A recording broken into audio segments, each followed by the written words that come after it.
the 4 weeks, there were 4 very different experiences. The first week one, I arrived during Carnival. The churches weren't even meeting for worship.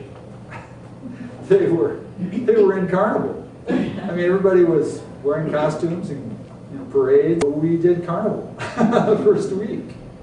It was fun. But I mean, at the end of the week, I was thinking, well, where's the accompaniment? What's going on? Where are the displaced people? Yeah, exactly. So that was week 1, was Carnival. Week 2 was very, very interesting. 2 of their pastors and 6 other people. And I was then, so I was kind of accompanied them for almost a week in their program, their meetings, the people they met with. And it was really great because it was both a rich experience with them, but it also gave me a natural follow-up connection for advocacy and other work now that I'm Week 3 was interesting. We sort of got abandoned. Phyllis and I, we felt abandoned. Carnival was over, the Presbyterians had left, and our coordinator, we had 2 Colombian coordinators who we worked with, they didn't come into the office. One left for a meeting in Buenos Aires for a week. The other one was homesick. We went to work and said, well, there's nobody here. What are we going to do? They might be out all week.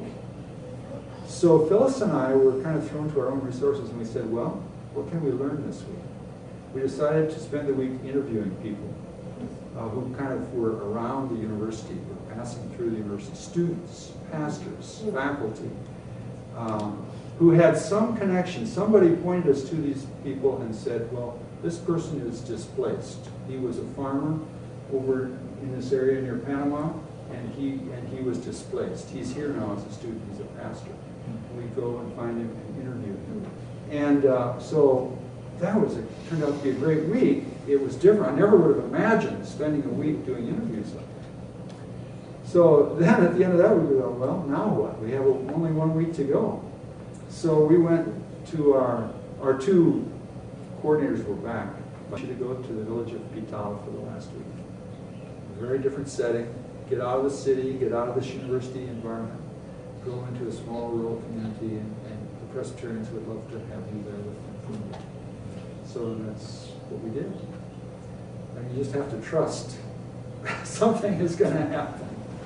The family that I was with, Ilda and Victor. Victor, the week I was there, celebrated his last week was his 84th birthday, but they celebrated that week their 60th anniversary at church. The first morning I got up, I went out to the kitchen. Hilda was there, and her daughter-in-law was there also. And so I had my journal with me, and I said, well, you've got to start somewhere. I said, tell me the name of everyone in this household. So she lists off all 15 people, who they are, their name, their age. I write them all down. And so my first task is to put a face with this name, everybody. And some were great-grandchildren, grandchildren, children, spouses, and one day they said, we're going for a walk in the Campo. And so Victor led us, and we were going out walking for the whole day. It was very, very hot. And we were walking on the dirt trail. We were going to walk to this farm, this finca, they call it, quite a ways away. And we started way too late in the day. The sun was coming up. And Victor came out to go on the hike. He was wearing a pair of thongs. That's all, rubber thongs, flip-flops. So on the way home, of course, his flip-flop broke. And so he takes it off, and he's walking with one flip-flop, and he's carrying the other flip-flop over this rocky trail, hard-packed rocky trail. And I felt so badly for him. He didn't complain, he just kept going. And he was 83 years old. Very fit, very, very fit. And so the next morning, I get up, when I come into the kitchen, here's Victor sewing his flip-flop, repairing his flip-flop. Nothing was to be wasted. There was no internet cafe in town, but there was one woman who happened to be the daughter of an active Presbyterian leader who had a computer, and she was on the internet, and everybody treated her as the internet cafe. So I got in line along with everybody else to use her computer. You know, it comes back to the scripture.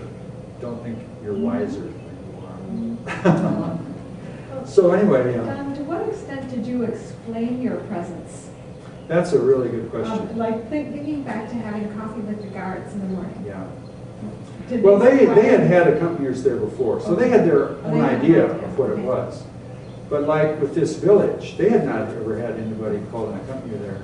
And Phyllis was very good because she always introduced us with the full name of our role, which was Acompañantes para la Paz, accompaniers for peace. And that would open up a chance to say, we are Presbyterians committed to nonviolence. We know you have a lot of violence in your society, as we do in ours. And we are here to talk with you and be with you in trying to reduce violence.